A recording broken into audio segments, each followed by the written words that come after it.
welcome to today's Good Doctors Diagnose for Monday, November 9th. We're joining up, taking this topic together because we've got a lot to say about the OWL Labs State of Remote Work COVID Edition report. We're going to be talking about it a lot.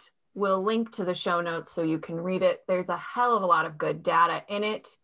Really interesting stuff about how COVID has changed the state of remote work.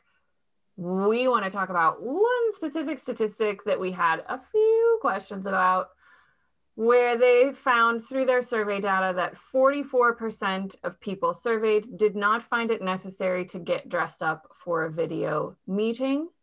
As you can see by the two of us, we are not those 44%. And we've just got a few questions for our friends at OWL Labs about this particular statistic. Dr. Kristen, your thoughts?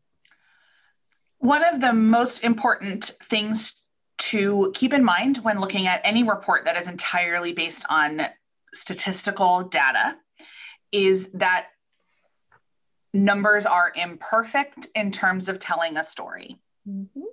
In this particular case, we do not have any way to tell if the numbers took into account things like the actual job someone was doing, took into account their definition of dress up, took into account their gender or their socioeconomic status or their position within their company, all of which already affect dress code and all of which may or may not affect dress code in this conversation. So it's entirely possible that 44% of those people have the exact same definition of what get dressed up means and have the exact same attitude about it. We're quite skeptical about that, especially considering that in our colloquial, meaning just our conversations with colleagues and friends, everybody we know is getting like professional top or like doing their hair or something, even if they're wearing sweatpants and slippers. Like there still seems to be a conversation about presenting professionally on Zoom. You see lots of things about parents like, filming sitting on a chair perched somewhere so it's a clean background and their kids' toys are everywhere. Like what we're seeing in other places does not appear to reflect this statistic. And so we just have some investigative questions about that. Dress code is especially gendered, obviously, because dress is gendered. But we actually deal with it a lot at our company and having conversations about like our dress code employee policy just says for anyone working at it in the office, it's professional dress, which we then rewrote because we work in a dye company. So I'm the only one in the office that does professional dress. But the rest of our ownership and management team are men, and male professional dress is simply a button down that you can buy at Kohl's and khakis, and that's pretty easy. Mm-hmm. Women is much more complicated and involves actual conversations about things like necklines that you don't have to have with male fashion. So all of these things go into in-person work. I don't know why they wouldn't go into Zoom conversations. Yeah, and I think for me, obviously, as we talked about, we don't see a lot of visual evidence to back up that statistic. But one of the things that whenever we work with people about quantitative data that we say is you have to look at the language.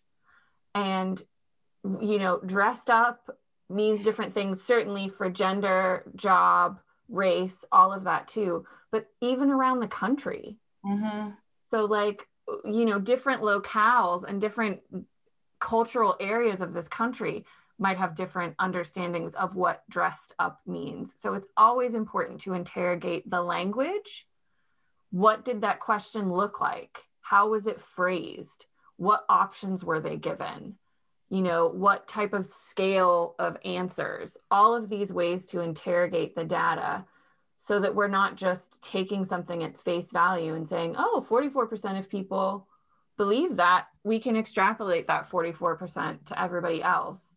And so it's really important to think through things like your dress policy on Zoom, in the office, however you are working in this year of our Lord, November 2020.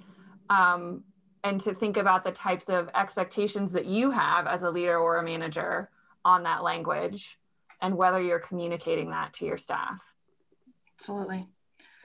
it's a complicated issue that appears simple. And those are always the ones that trip us up the fastest. And always the ones we like to talk about the most. Honestly. So that's it from us for this Monday. We hope that you are warm and safe and healthy wherever this video finds you. And one of us will see you on Wednesday.